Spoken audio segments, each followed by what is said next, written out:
The source of all your health and happiness, part 2. Welcome, everybody. It's Jason Barlow, RMT, and I'm here today as your therapist and coach to help you transform your health.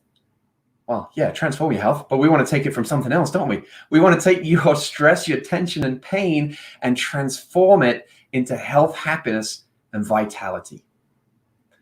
Last time I was talking in part 1 on the source of all your health and happiness, revolving around what I talk about in my new book, The 15-Step Playbook for Pain Relief. I was talking about your physical posture. I alluded to another type of posture, and that's what I want to focus in on today. So the first posture is your physical posture. Pretty easy to summarize right now for you, and just to consider any time of your day, you want your body to get back to a harmonic point of balance, which is where our ears are centered over the midline of our shoulder. Our head is retracted back. We have our shoulder blades slightly squeezed together, and our spine is what we call in a neutral position. So there's some naturally long curves in the spine. As soon as our spine starts to flatten too much or flex and extend too much, it's moving away from a neutral spine. So the whole goal with physical posture is to try as much as we can, as frequently as we can, to hold that neutral spine. Now, the best way to do that is to consider how we stretch and how we go about strengthening that posture.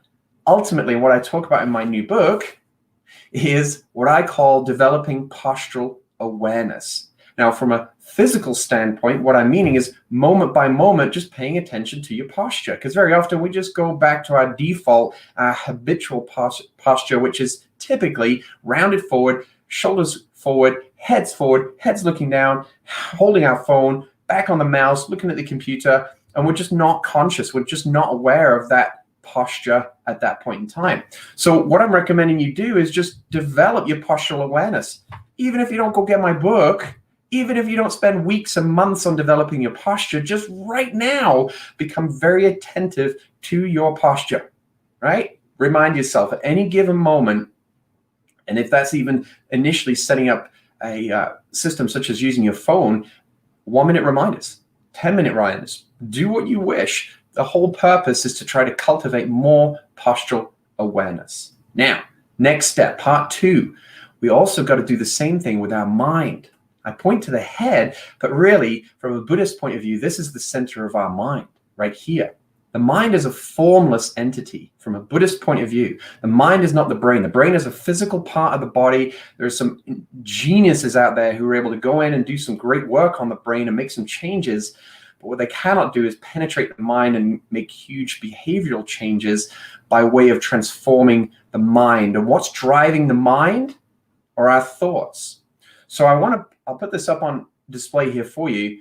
I want you to have this formula in your mind and never forget it. I just remember it as TFAR, right? T-F-A-R. Your results are based upon the actions that you take. Your actions that you take are dependent upon the feelings that you have, right? What we feel, most of our feelings, right here in the center of our heart.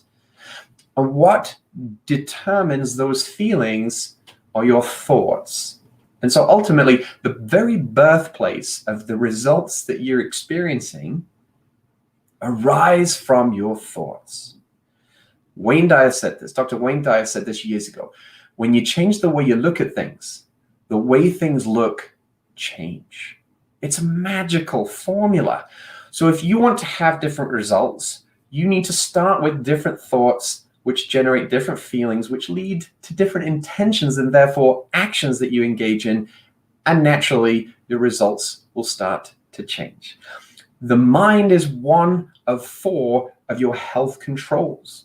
It is something you right now might not feel like you have any control of, but I'm here, having experienced it, to tell you that it is possible to transform your mind, to change your perspective, to change your view. Right now, we just got bad posture of mind, bad mental posture that might not be serving us.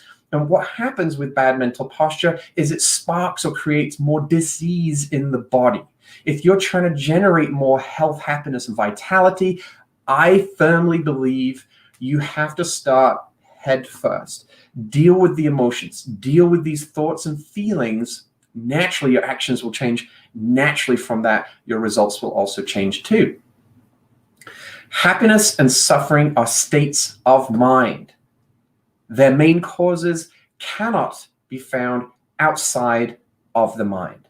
This is Geshe Kelsang Gyatso, a Tibetan monk. So if happiness and suffering are states of mind, why do we spend so much time furiously trying to change everything on the outside? Just think about that. How much time do you spend each day, each week, each month, each year, how many decades have you been changing things on the outside to try to create more happiness on the inside, right? Happiness, suffering are states of mind. What would happen if you just surrendered? What would that feel like? What would that look like? That's not to say don't pursue anything, but just have a different perspective. Come from a space of peace and contentment. Just see what changes. So a great teacher shared this with me many years ago. He wasn't a Tibetan monk, he's a Western monk. His name's Genla Khenrab. And he said the degree to which our mind is peaceful, to that degree, we will experience happiness. The degree to which our mind is peaceful, to that degree, we will experience happiness. That the very birthplace of happiness arises naturally, beautifully, purely from a mind of inner peace and contentment. So go about the rest of your day and pursue the things that you normally do. And as you're doing that and you're finding that you're getting some happiness, just ask yourself, is this bringing lasting or enduring happiness? Or is it only bringing changing suffering? Is it only bringing temporary happiness?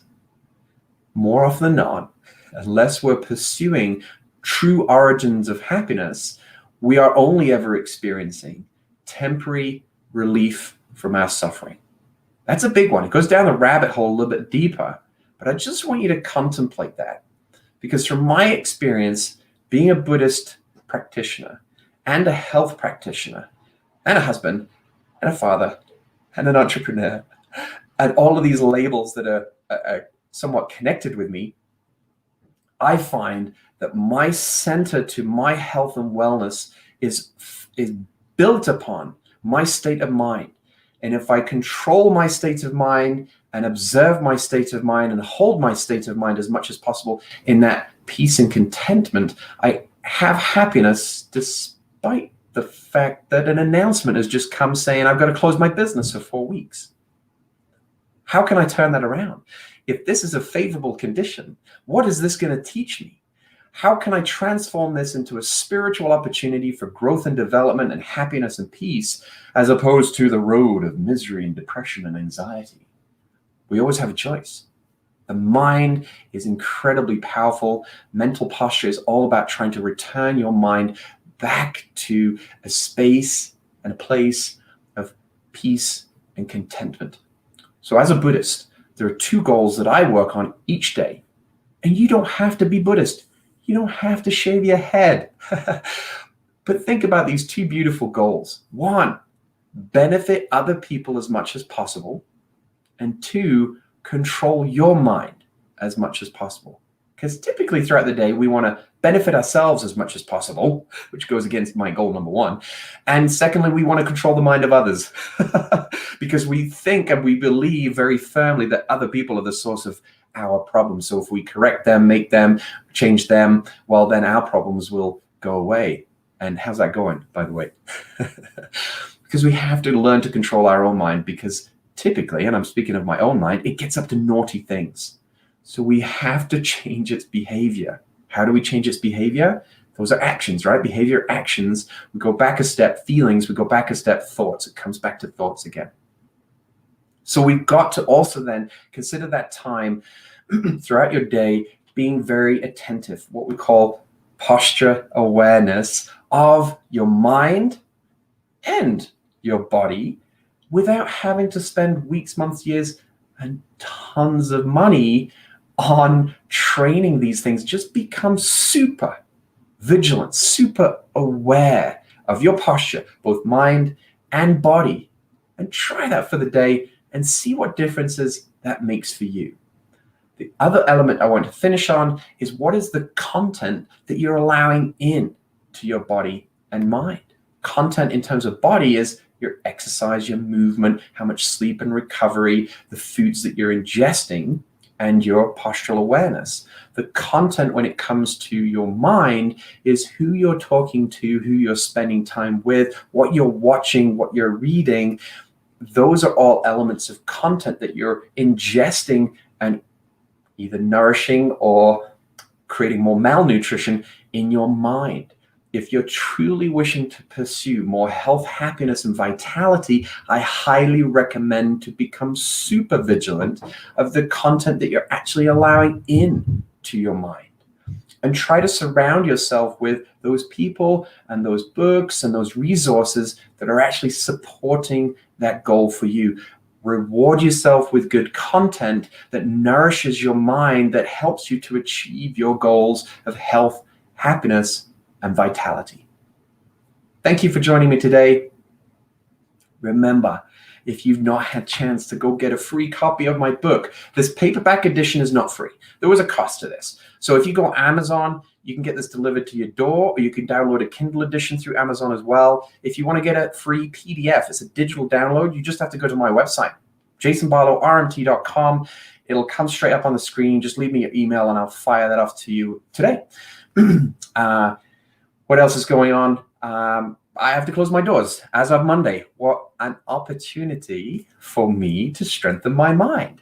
I know what I'm going to be spending my time doing. I might put some posts out there and share that with you as we go. It's going to center around a lot more professional development. It's time for me to do that. I'm actually going to write book number 2. I already have the elements and threads to it. I just got to put pen to paper or fingers to keypad and get that moving. So look out for that coming out in 2021. I'm going to be using this time well. And thank you for joining me today. Remember, your muscle health is my #1 priority. Come back tomorrow where I'll be talking about my book of the week. Take care.